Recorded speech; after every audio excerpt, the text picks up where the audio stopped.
ఈరోజు ఎవరు పలుకుతున్నారో పేరు చెప్పి ఊరి పేరు బాగా స్పష్టంగా చెప్పండి. నా పేరు నూకల స్వాతి మేడం, అనంతపూర్. ఓకే. శ్రీకృష్ణ పరబ్రహ్మణే నమః. అర్జున విషాద యోగము మొదటి అధ్యాయం భగవద్గీతలో ఈరోజు మనం 13-14 శ్లోకాలు చెప్పుకుంటున్నాం. మొదటి 13వ శ్లోకం. నూకల స్వాతి గారు రెడీనా? Ready madam. ఇక్కడ మొదటి పదమే తతః తతః విసర్గ ఉంటుంది కొంతమందికి, కొంతమందికి శా కింద శావత్ ఉంటుంది. రెండు పలకవచ్చు. శా కింద శావత్ ఇచ్చి పలకచ్చు, లేదా తతః అని విసర్గ ఇచ్చి కూడా చెప్పచ్చు. తతఃశంకశ్చ తతఃశంకశ్చ శంకశ్చ శాకు చావత్.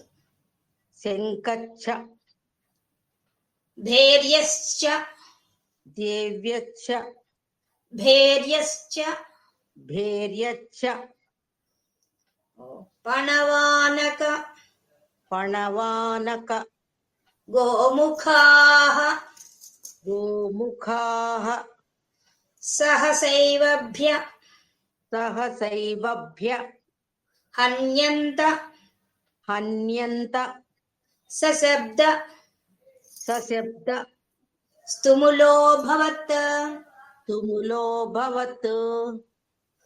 తతఃశంకశ్చ భేర్యశ్చ సతఃశంకశ్చ భేర్యశ్చ పణవానక గోముఖాః పణవానక గోముఖాః సహసైవాభ్యహన్యంత సహసైవాభ్యహన్యంత సశబ్దస్తుములోభవత్.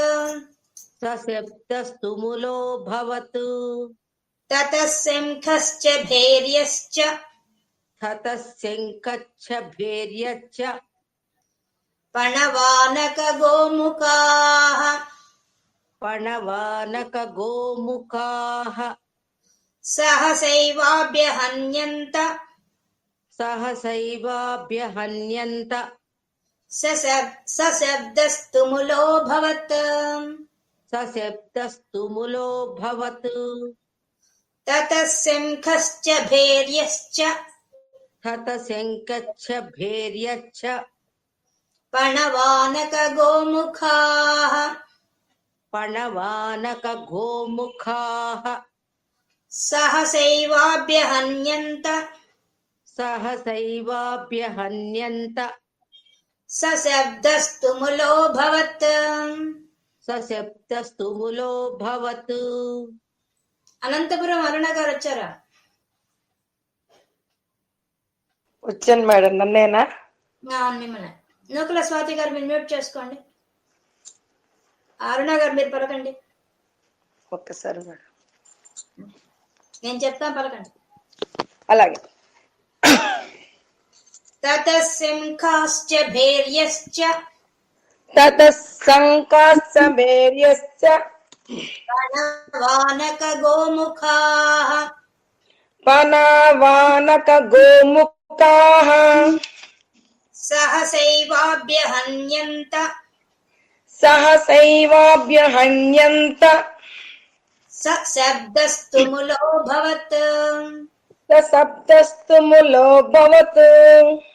తతఃశంఖాశ్చ భేర్యశ్చ తతఃశంకాశ్చ భేర్యశ్చ పణవానక గోముఖాః పణవానక గోముఖాః సహసైవాభ్యహన్యంత సహసైవాభ్యహన్యంత సశబ్దస్తుములోభవత్. సశబ్దస్తుములోభవత్. అరుణ గారు మ్యూట్ చేసుకోండి. ఇంకా మనకు ఈ మొదటి అధ్యాయంలో దుర్యోధనుడు ద్రోణాచార్యుడితో మాట్లాడిన తర్వాత మాట్లాడుతూ అయిపోగానే భీష్మాచార్యుడు సింహనాదం చేసి తన యొక్క శంఖాన్ని పూరించాడు. ఇవంతా ఎవరు చెప్తున్నారు? ధృతరాష్ట్ర మహారాజుకి సంజయుడు చెప్తున్నాడు. ఏం జరుగుతుందో యుద్ధ రంగంలో చెప్తూ వస్తున్నారు. దుర్యోధనుడు ఏం మాట్లాడాడు చెప్పాడు. తర్వాత భీష్మాచార్యుడు ఏం చేశాడో చెప్పాడు. ఇప్పుడు భీష్మాచార్యుడు ఎప్పుడైతే ఆ శంఖం పూరించాడో ఆ యుద్ధ రంగంలో ఉన్న వాళ్ళందరూ కూడా ఒక్కసారిగా కౌరవ సైన్యంలో కూడా ఒక ఉత్సాహం వచ్చేసింది. ఎందువల్ల భీష్మాచార్యుడు ఉత్సాహం కలిగించే రకంగానే ఆయన వాయించాడు. అందువల్ల అందరికీ ఒక్కసారిగా ఉత్సాహం కలిగింది. ఇంతేకాకుండా శంఖం పూరించారు అంటే మంగళం అన్నమాట, మంగళప్రదం. అందుకే కదా మనం పూజల్లో కూడా పెట్టుకొని చేస్తున్నాం ఇళ్లలో. ఎందువల్ల అంటే అది శుభాన్ని కలిగిస్తుంది. అందుకని శుభ సూచకంగా మంగళప్రదంగా ఆయన శంఖాన్ని పూరించాడు. దాంతో మిగతా అందరూ కూడా యుద్ధ రంగంలో ఉన్న కౌరవ సైన్యంలో ఉన్న వాళ్ళు ఏం చేస్తున్నారో ఈ శ్లోకంలో చెప్తున్నారు. తతః తరువాత శంఖాశ్చ, ఆ శంఖాలను అంటే మిగతా వాళ్ళందరూ కూడా ఎవరైతే శంఖాలు పట్టుకో ఉన్నారో వాళ్ళందరూ కూడా ఒక్కసారిగా ఆ శంఖాలు పూరించారు. ఊదారని మామూలుగా మనం మన భాషలో అంటాం. శంఖాన్ని మాత్రం పూరించారని అనాలి. అంటే ఇటు పెట్టుకొని వాళ్ళు బాగా దాని నిండా గాలి ఒత్తిగా వాయిస్తారు. అందువల్ల పూరించడం అంటారు దాన్ని. ఆ విధంగా వాళ్ళు శంఖాలు పూరించారు. భేర్యశ్చ, భేరీ నినాదాలు చేశారు. ఒక్కసారిగా అందరూ తప్పెట్లు అన్ని మృదంగాలు అన్ని వాయించడం మొదలు పెట్టారు. అంటే శుభ సూచకంగా వాళ్ళు ఉత్సాహంగా వాయిస్తున్నారు. పణవానక గోముఖా, పణవ ఆనక, పణం అంటే చర్మంతో చేసేవి, అంటే జంతువుల చర్మాలతో తయారు చేసేటువంటి డోళ్ళు తప్పెట్లు అవన్నీ మనం ఇట్లా పెట్టుకొని కొడుతుంటారు చూడండి, మెడకు తగిలించుకొని ఇట్లా వాయిస్తుంటారు దాన్ని, అట్లాంటివి. మళ్ళీ చిన్నవి పణం ఆనకం చిన్నవి ఇట్లా మళ్ళీ మెడకే వేసుకొని చిన్నవి కొడుతుంటారు చూడండి.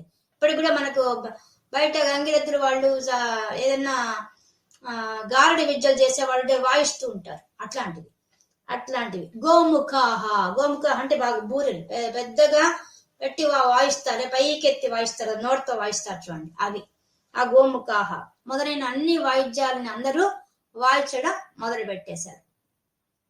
సహా, ఆ విధంగా శైవ అభ్యహన్యంత, ఆ విధంగా అక్కడున్న ఆ యుద్ధరంగంలో ఉన్నటువంటి వాళ్ళంతా కూడా ఒక్కసారిగా వాయించడం మొదలు పెట్టగానే సశబ్ద, ఆ శబ్దంతో ఒక్కసారిగా అందరూ శంఖాలు పూరించి ఆ డోళ్ళు తప్పెట్లు తాళాలు బూరెలు అన్ని వాయించేసరికి ఒక్కసారిగా ఆ వాతావరణం అంతా ఎలా అయిపోయింది, అన్ని దిక్కులకు ఆ శబ్దం వ్యాపించిపోయింది. ఆకాశాన్ని అంటే అంత రకంగా ఆ శబ్దాలు వ్యాపించిపోయినాయి. ఇప్పుడు మనం చూడండి, మనం ఏదైనా ఊరేగింపులో చూస్తుంటాం, అప్పుడు కూడా వాళ్ళు వాయిస్తుంటే ఆ శబ్దాలు ఎంత దూరం వ్యాపిస్తాయో, అలాగే వీళ్ళు యుద్ధ రంగంలో అందరూ వాయించేసరికి ఒక్కసారిగా ఆ శబ్దం అంతా కూడా తుములో భవత్, తుములో అంటే అంతటా వ్యాపించింది, బాగా విస్తరించిపోయింది, అది అన్ని దిక్కులకు వ్యాపించిపోయింది. ఒక్కసారిగా ఆ శబ్దం అంతా కూడా తుములో అభవత్ అయ్యింది. ఆ విధంగా జరిగింది. ఆ యుద్ధరంగం ఎవరు చెప్తున్నారు? సంజయుడు చెప్తున్నాడు. ఓ ధృతరాష్ట్ర మహారాజా, ఆ యుద్ధ రంగంలో ఆ విధంగా భీష్మాచార్యుడు శంఖం పూరించగానే మిగతా వాళ్ళంతా కూడా ఆ తప్పెట్లు, ఆ డోళ్లు, ఆ సన్నాయిలు అవన్నీ మోగించడం మొదలు పెట్టారయ్యా. దాని శబ్దం అంతా కూడా 4 దిక్కులకు వ్యాపించింది. తద్వారా ఆ శబ్దము ఆకాశాన్ని అంటే రకంగా మంగళ వాయిద్యంగా ప్రారంభించబడుతోంది. యుద్ధ సన్నాహాలు మొదలైనాయని చెప్పడానికి ఆ విధంగా వర్ణించాడు సంజయుడు. తర్వాత శ్లోకం ఎవరంటే పలికేది? కర్నూలు వచ్చినానండి. వాళ్ళు పలకాలండి. అసలు రెడీనా? రెడీ. మీ పేరు చెప్పి ఊరి పేరు చెప్పండి. నా పేరు వసుంధర అండి, కర్నూలు నుంచి మాట్లాడుతున్నా. 14వ శ్లోకం అండి. రెడీనా? రెడీ అమ్మా.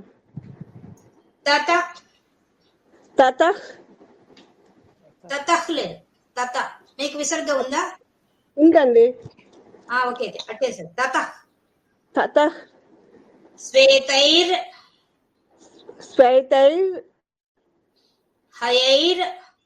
హయైర్ యుక్తే మహతి సందనే స్థితౌ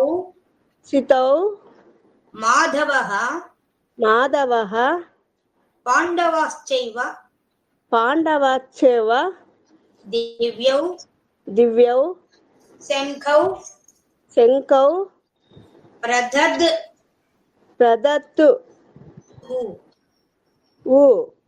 మధుః మధుః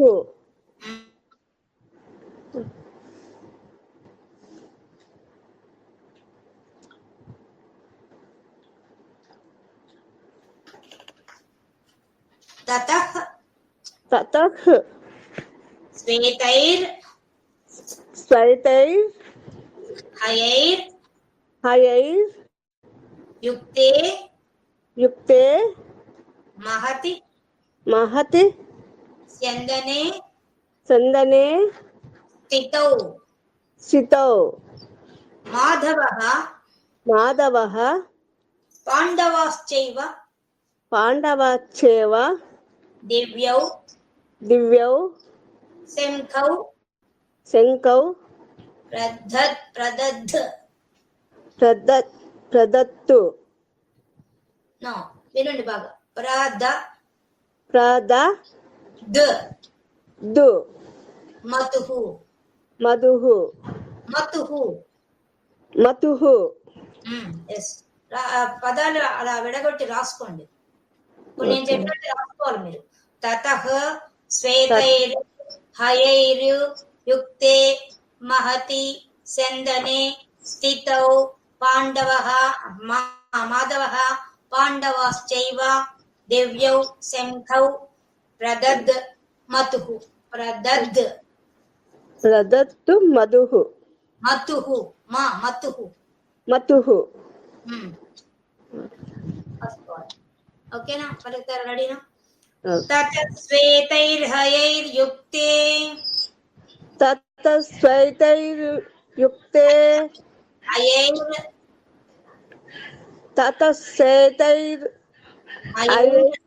తతశ్వేతైర్హయైర్యుక్తే యుక్తే యుక్తే మహతి మహతి చందనే స్థితౌ మాధవః పాండవాశ్చైవ దివ్యౌ శంఖౌ ప్రదత్ మతుః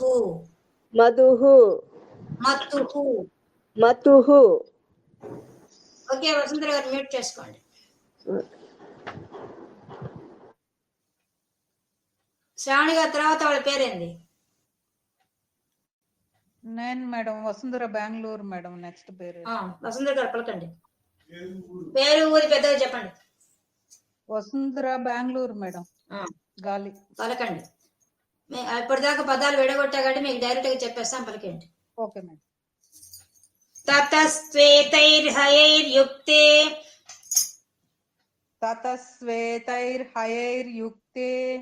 మహతి స్యందనే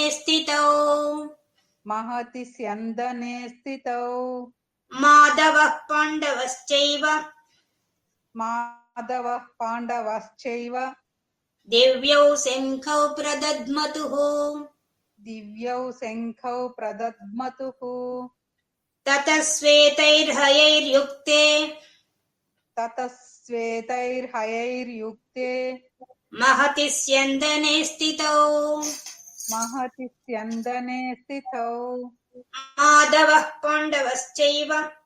మాధవః పాండవశ్చైవ దివ్యౌ శంఖౌ ప్రదద్మతుః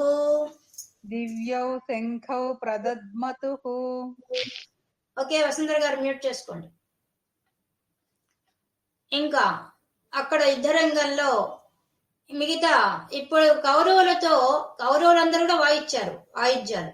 వాళ్ళు ఏం వాయిద్యాలు వాయిచ్చారు మాత్రమే చెప్పేశారు. ఎవరు వాయిచ్చారని వర్ణించలేదు. కానీ ఇక్కడ పాండవులు తట్టుకొచ్చేసరికి పాండవులు వర్ణిస్తున్నాడు కవి వ్యాస మహర్షి. వర్ణిస్తున్నాడు ఏమని? తతః తరువాత శ్వేతై అంటే తెల్లని, హయైర్ హయం అంటే గుర్రం, తెల్లని గుర్రాలు, యుక్తే కూడినటువంటి ఆ తెల్లని గుర్రాలు ఉన్నాయంట రథానికి. మహతి చాలా గొప్పదైన చందనే, చందనం అంటే రథం, స్థితౌ దాని మీద ఉన్నటువంటి ఎవరున్నారట రథం మీద, మాధవ, మాధవ అంటే కృష్ణ పరమాత్మ, పాండవశ్చైవ పాండవ మధ్యముడైన అర్జునుడు ఉన్నాడు, దివ్యౌ దివ్యమైనటువంటి శంఖౌ శంఖాలని ప్రదద్మతుహు వాళ్ళు పూరించారు. ఇద్దరు ఎవరు, కృష్ణుడు అర్జునుడు గట్టిగా ఊతున్నారు. వాళ్ళిద్దరు ఇద్దరు ఒకేసారి నిలబడి ఉన్నారు. ఇద్దరు రథం మీద నుంచి ఇద్దరు శంఖాలు పూరిస్తున్నారు. దాన్ని మనకి వర్ణిస్తున్నారు ఎలా, తతః ఆ తరువాత, ఎవరి తరువాత, కౌరవులందరూ వాయించిన అవన్నీ అయిపోయిన తరువాత శ్వేతై ముందు అర్జునుడి యొక్క రథానికి ఉండే గుర్రాలను వర్ణిస్తున్నారు. గుర్రాలు ఎలా ఉన్నాయట, శ్వేతై తెల్లని గుర్రాలట ఇవి. ఈయనకు ఈ అర్జునుడికి గుర్రాలు 100 గుర్రాలు వచ్చేసి ఒక గంధర్వుడు ఆయనకు వరప్రసాదంగా ఇచ్చాడు. అవి చాలా గొప్పవి అన్నమాట. ఆ గుర్రాలు ఎటువంటివంటే అవి ఎక్కడికి పోవాలంటే అక్కడికి తీసుకెళ్ళగలవు, ఆకాశ మార్గంలో కూడా తీసుకెళ్ళగలవు. అంత గొప్ప గుర్రాలు అర్జునుడికి ఇవ్వబడ్డాయి. గంధర్వుడు ఇచ్చాడు ఆయనకి. ఈ తర్వాత వచ్చేసి మహతి, అటువంటి గుర్రాలతో పూంచిన రథం, చందనే ఆ రథం, స్థితం దాంట్లోకి కూర్చోన్నారు వాళ్ళు ఇద్దరు. ఎవరిద్దరు, కృష్ణ పరమాత్మ, మాధవ. ఇక్కడ మనకి మాధవ, మాధవ అంటే మనకు జ్ఞాన శ్లోకాలు దీనికి అర్థం చెప్పుకున్నాం. మాధవ అంటే మా అంటే లక్ష్మీదేవి, ధవ అంటే భర్త, లక్ష్మీదేవికి భర్త అయినటువంటి ఆ కృష్ణ పరమాత్మ. ఆయన గురించి స్పెషల్ గా ఈ పదం ఎందుకు పెట్టారు ఇక్కడ అంటే, ఇక్కడ కవి సూచిస్తున్నాడు ఏమని, వీళ్ళకు రాజ్యలక్ష్మి వస్తుంది అని చెప్పడానికి కృష్ణ పరమాత్మ పేరు ఈ విధంగా చెప్తున్నారు. అంటే కృష్ణ పరమాత్మ ద్వారా వీళ్లకు రాజ్యలక్ష్మి వరించబోతోంది పాండవులకి, అందుకనే పాండవశ్చైవ అని చెప్పారు.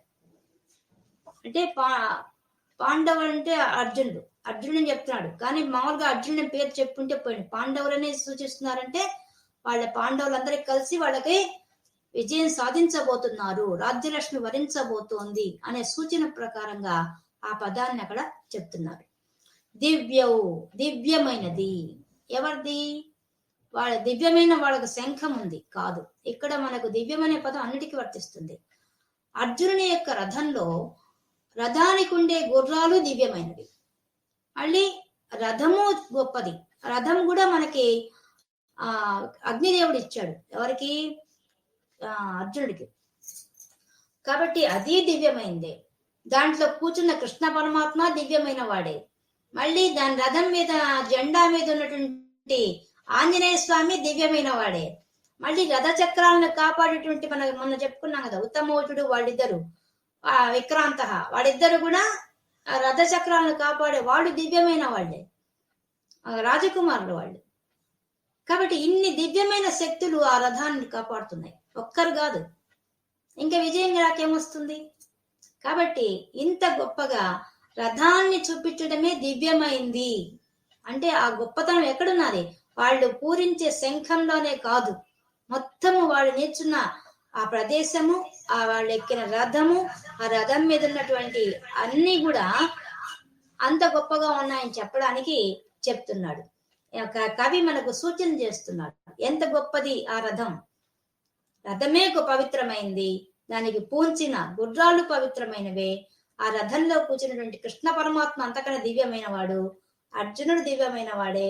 ఆ రథానికి చక్రాలను కాపాడుతున్న ఆ రాజకుమారులు గొప్పమైన వాళ్లే, అన్ని దివ్యమైనవి. ఆఖరికి శంఖం, వాళ్ళు పూరించే శంఖం కూడా చాలా గొప్పది, అందుకని చెప్తున్నారు. కాబట్టి చందనే శంఖౌ ప్రదత్మతుహు, ఈ విధంగా ఆ దివ్యమైన రథంతో వాళ్ళు ఎక్కి అక్కడ నుంచి వాళ్ళిద్దరూ ప్రదత్మతుహు పెద్దగా ఆ దివ్యమైన శంఖాలు పట్టుకొని ఇద్దరు కూడా ఒకేసారి పూరిస్తున్నారు. ఎవరు? అర్జునుడు, కృష్ణ పరమాత్మ. ఈ దృశ్యాన్ని మనకు చూపించేశాడు కవి. చూడండి, మనం ఎక్కడికి వెళ్ళిపోయాం? యుద్ధరంగం మధ్యలో అర్జునుడు కృష్ణ పరమాత్మ ఎక్కిన రథం, ఆ రథం నుంచి మళ్ళీ రథం మీద కపి మీద ఉన్నటువంటి ఆ ఆంజనేయ స్వామి, మళ్ళీ ఆ రథం మీద నిలబడి వాళ్ళు పూరిస్తున్న శంఖం మనకు దృశ్యాన్ని చూపిస్తున్నారు ఇక్కడ ఈ శ్లోకం ద్వారా. వాళ్ళు ఈ విధంగా మనం ఈరోజు 13, 14 శ్లోకాలు పూర్తి చేసుకుంటాం.